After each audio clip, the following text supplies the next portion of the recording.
first. So I'm Rebecca Stockman and I work for Livshare. And I'm Nicola Coleman, and I'm the Vicar of St Luke's Church in Barton Hill. And I also have another church, St Ambrose, in Whitehall, which isn't too far away from St Luke's. Livshare are working with the Housing Commission, which is the Archbishop's Commission for Church, Housing and Community, and we're working on the Innovative Built Solutions programme, so working with 7 churches who are considering housing solutions to do something for their community, and alongside that we're writing a guide for churches about how to explore those options themselves, and so the learning from the 7 churches will be included in the guide. Well, St Luke's has always been a church that's been very involved in serving the community. It's a very missional church, and we've got several projects on the go. We run a drop-in twice a week. Some of the people who use the drop-in are homeless, but everyone is vulnerable and certainly at risk of homelessness. That's a big strand of our work. And we've also run for years a holiday hunger programme, supporting families in the school holidays with activities and food. And so I think how we've got on this road, really thinking about housing, just an awareness that we'd in some ways like to take that work further. If we care about those people and the things that we've seen, then we should care about where they live. And so, you know, we can't possibly think about such a big thing on our own. So the commission was brought to my attention, really. And I thought, actually, that looks like the kind of help that we need to start exploring where we take this sort of desire to kind of extend what we do in the community, really. So I applied to your programme, and we feel very fortunate and very blessed to have been accepted to be one of the 7 churches. Well, our application, I think, was really just about hopes and dreams and desires rather than being really specific. But, you know, and that's, I think, what was brilliant for us, really, that we were able to put an application like that, and you were able to just see in it the potential of what might be and run with it. So really, we presented you with our hopes. Yeah, I guess from our perspective, it was looking at, we were really looking for projects that had a clear benefit to the church, but also had a clear benefit to the community and understood the overlap. And that was something that really shone out, I think, about St Luke's, is that passion for the community and being able to use some church assets or land to be able to do something to respond to that really invests in the church, but that connection with community. So, yeah, it's good to see. I think the congregation, the church community in Barton Hill, is very much local people, lots of people who've lived in Barton Hill for generations. And in addition, as part of our community, we have the people who use our drop-in services I've just described. There are some people in St Luke's who come from further afield, and I think partly they've been attracted to St Luke's because we do serve the community and they've wanted to be involved in it. Barton Hill itself is a really interesting place to live. I love living in Barton Hill. Barton Hill is a place of tower blocks, huge tower blocks. You know, everybody looks down on Barton Hill from the sky, it feels. And we have a very mixed community. We have a very large Somali community. And in fact, I think they probably are the majority of people who live within Barton Hill. So there's a whole range of people, and in our different ways we sort of muddle along together, but a diverse community. I have actually lived in Barton Hill for 3 years. So I was born in Bristol, but I spent most of my adult life in London. So actually getting to know Bristol again, it's been very interesting, and getting to know Barton Hill, it's been, you know, I couldn't claim to know it at all, actually. The more I know about Barton Hill, the less I feel I know. It's one of those places, actually, that there's many, many layers to it. And so I'm trying to understand it, I think. Last year we did a scoping report with the Commission looking at different sort of innovative built solutions generally, and then this year, in fact actually January to December, we've been looking at how they're applicable in church context, so yeah, not so long. So the other 6 churches are quite diverse in themselves. So there's a rural church in the coast of Cornwall with a big church that was built as a garrison church, and so it's quite tricky in a small village and trying to keep that sustainable, to sort of much more urban focused churches in London and Blackburn Cathedral also working with. So it's quite a diverse range of churches and contexts, but also the people that they're looking to serve and to benefit from it. So from local people to asylum seekers and sort of everything in between. So yeah, it's quite broad. So I think the reason that we're all involved really is to try and inspire others and show people that things are possible. Actually, development is tricky often, and I think for most projects people will be involved once in their lives, and so actually having, you know, some demonstration of other people that have done something, got things going, good examples of ways to get things done, I think is really helpful to get people on the journey. It feels to me like the church has a big responsibility in its response to social injustice to use its assets and land, but that's not easy, so we're hoping to make that a little bit easier. Well, I hope that St Luke's can just continue serving the community in the way that it always has and has a really big heart for. But of course you want to be as effective as we can in that, and we do want to really sort of listen and look at the community around us and you know, see how we can be part of, you know, making Barton Hill, I suppose, the best it can be in terms of people being a home for people in the widest and broadest sense. And so, you know, St Luke's has reached a point where, like all buildings, you know, it needs to be renewed, and you know, not all of it is entirely fit for purpose. And so it seems like this is an opportunity not just to do something for St Luke's own congregation, but to use the church and the land and the assets, they are massive, but that we have got for the benefit of the wider community around us.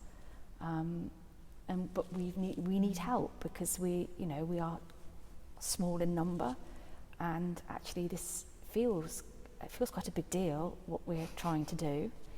And I think just to have someone like the Commission sit down with us and help us to think it through, help us to kind of focus a bit,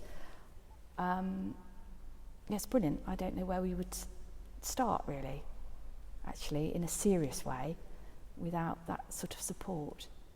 So I guess it started today. So we met for the first time in real life today, which feels like, in the current context, a big deal.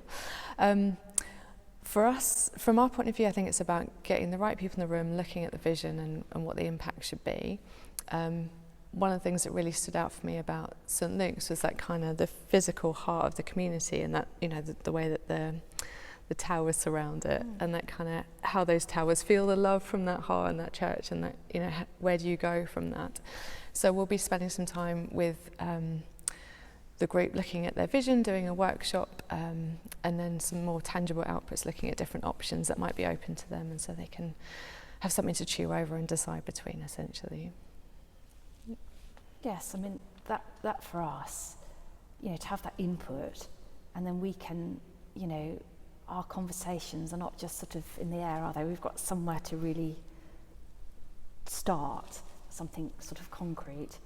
And, you know, as you said, it might not even go in this direction, but that's another good thing, isn't it? To really, I don't know, just really be honest about what's possible. I think that's also really helpful for us, because you know, we dream big at St Luke's, you know, and so it's good to just be able to really think about reality, actually, because that matters, doesn't it, in a project like this. So yeah, I just feel really, really grateful that we've just got this opportunity, and we're going to make the most of it. Well, I guess from our point of view as sort of consultants and advisors, without churches that are happy to take a risk and invest in their community, but that emotional investment too, because it's such a journey and it's risky. You open yourself up to comment from people and community responses, and you need that sort of courage from a church to even make anything happen. Certainly we can't do anything without churches that are willing to do that. And I think St Luke's Church in particular, is a church with a lot of courage and a lot of sort of vision and ambition to serve the community, and that we are risk takers. We will step out in faith. But actually I think, you can't just, you do need, I've learned, someone to kind of hold you in that risk taking and guide you in it. And I think actually in the past we haven't always had that, and we've just leapt out and taken the risk. And some of that's paid off and some of it hasn't. And when it doesn't work, it is actually very difficult and very painful. I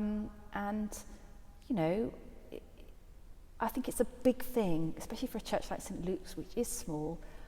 So for us to be able to kind of, think we're going to take that risk again, we're going to step out in faith, to know that there's just this, holding us as we do that and think that through,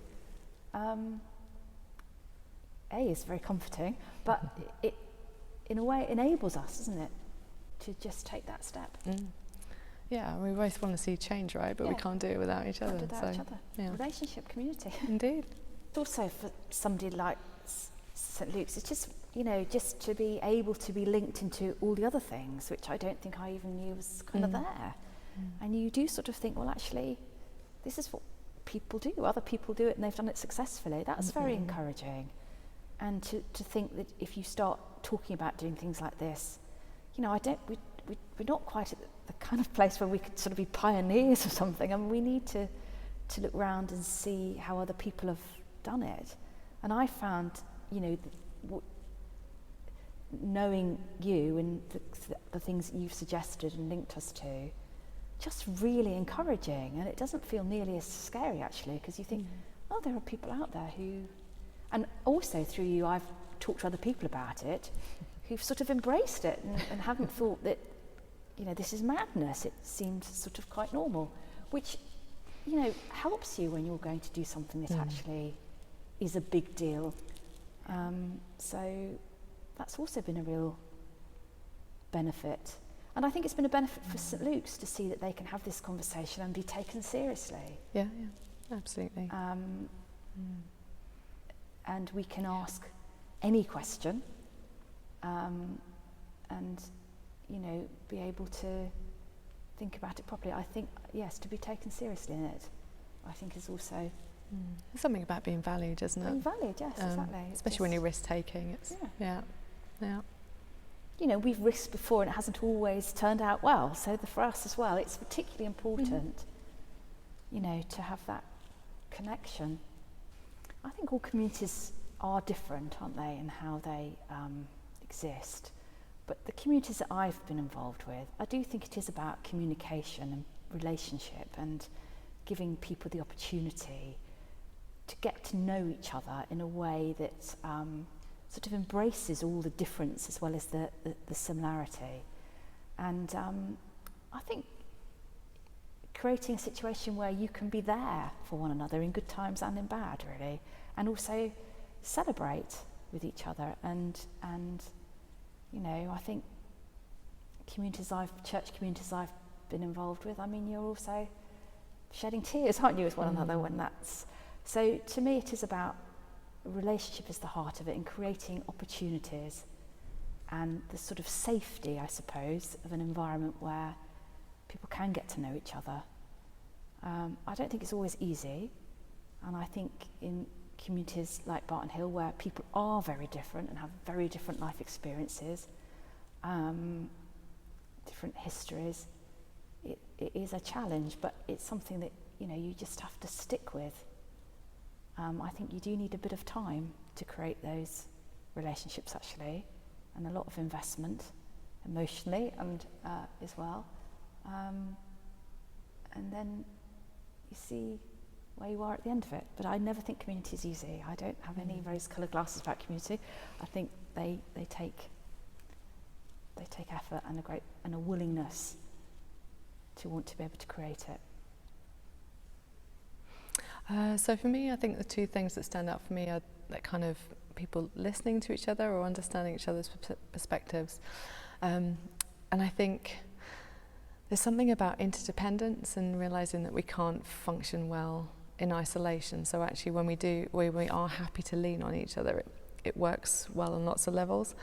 And I think the sort of COVID response has shown a lot of that kind of stuff. And I think that's where actually some communities have really shone out as strong and healthy, and hopefully that will prove something that carries on, I think, into the future as hopefully things get a bit easier.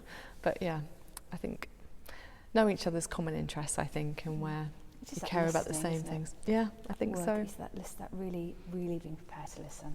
Yeah, which is not easy, No, isn't it? Yeah, absolutely. Yeah.